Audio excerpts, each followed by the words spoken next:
ప్రసిద్ధి చెందిన పెదకాకాని మల్లేశ్వర స్వామి దేవస్థానంలో అమ్మవారి మంగళసూత్రం మాయమవటం ఇప్పుడు జిల్లాలో చర్చనీయాంశమైంది.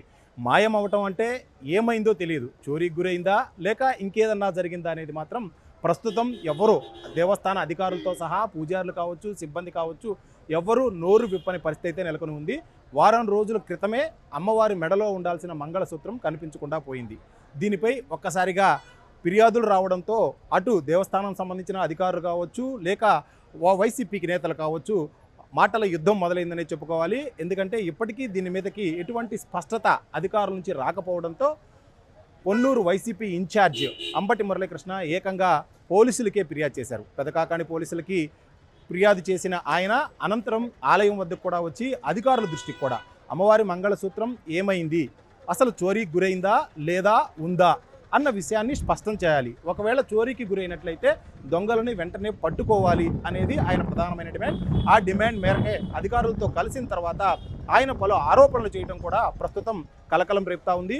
ఎందుకంటే అమ్మవారి మంగళసూత్రం వారం రోజుల క్రితమైపోయినా ఎందుకు గోప్యత పాటిస్తున్నారు అనేది ఆయన ప్రధానంగా ప్రస్తావిస్తున్న అంశం. మరొక వైపు ఏకంగా ఎమ్మెల్యే ధూళిపాల నరేందర్ని టార్గెట్ చేసి కూడా అంబటి మురళి మాట్లాడిన నేపథ్యం కనిపిస్తూ ఉంది. ఎందుకంటే గతంలో పొన్నూరు మండలం చింతలపూడిలో ఎమ్మెల్యే ధూళిపాల నరేంద్ర అమ్మ ఇంట్లో బంగారు ఆభరణాలు చోరీకి గురైతే వెంటనే పోలీసులు స్పందించారు. ఆ ఆభరణాలని దొంగను కూడా పట్టుకోవడం జరిగింది, ఆభరణాలు కూడా తిరిగి ఇవ్వడం జరిగింది. మరి అమ్మవారి ఆలయంలోని అమ్మవారి మెడలో ఉండాల్సిన మంగళసూత్రం మాయమైతే మాత్రం ఎందుకు పోలీసులు స్పందించడం లేదు? మరొక వైపు ధూళిపాల నరేంద్ర కూడా ఎందుకు కామ్గా ఉండిపోయారో సమాధానం చెప్పాల్సిన అవసరం ఉందన్నారు. మరొక వైపు ఆలయ అధికారులు కానీ పోలీసులు కానీ ఈ అంశం మీద స్పందించుకుంటే ఏకంగా ఆమరణ నిరాహార దీక్ష చేస్తానంటూ కూడా పెద్ద ఎత్తున కూడా చర్చనీయాంశంగా మారిన పరిస్థితి మనకి ప్రస్తుతం పెదకాకానిలో కల్పిస్తూ ఉంది. ఒకవేళ ఆలయ అధికారులు కావచ్చు, పోలీసులు కావచ్చు, ఎవరూ స్పందించకుండా అసలు మంగళసూత్రం ఏమైందో కనుక చెప్పకుండా ఉన్నట్లయితే వైసీపీ నేతలంతా కూడా స్థానికంగా ఉన్న వైసీపీ నేత అయోధ్య రామిరెడ్డి సహకారంతో ఈ మంగళసూత్రానికి అవసరమైన బంగారాన్ని కొనుగోలు చేసి తామే తయారు చేయించి అమ్మవారికి బహుకరిస్తామని కూడా చెప్పడం చూసాం.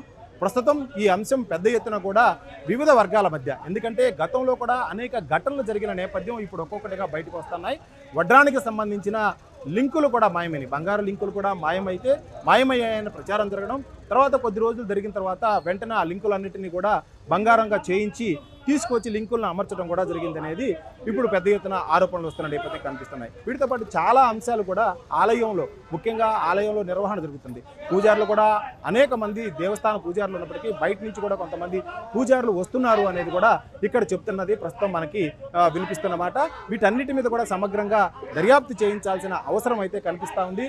ఎందుకంటే ఈరోజు అమ్మవారి మంగళసూత్రమే మాయమైంది. అయితే మొత్తం భక్తులు ఎంతో భక్తితో ఇచ్చిన బంగారం ఎంత మేరకు ఉంది, ఏ ఆభరణాలు ఉన్నాయి, వాటన్నిటి ఎవరి కస్టడీలో ఉన్నాయి, ఆ కస్టడీలో ఉన్న ప్రస్తుతం అంశాలనైతే ఆ కస్టడీలో ఉన్న ఏదైతే బంగారు ఆభరణాలు ఉన్నాయో అవన్నీ పూర్తిగా లెక్కించాల్సిన అవసరం ఉంది.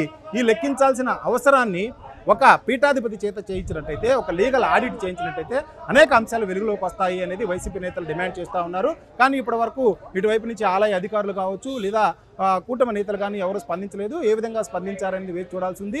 అయితే దేవస్థానంలో రాజకీయాలకు తావు లేదు, ఎక్కడా కూడా రాజకీయ ఆరోపణలు చేయటం లేదు. ఏదైతే బంగారు ఆభరణాలు గతంలోనూ ఇప్పుడు కూడా మాయమయ్యాయని చెప్పేసి ప్రచారం జరుగుతుందో వాటన్నిటి మీద భక్తుల మనోభావాలు దెబ్బతినకుండా ఒక స్పష్టతనివ్వాల్సిన బాధ్యత అయితే మాత్రం ఇటు ఆలయ అధికారుల మీద ఉంది.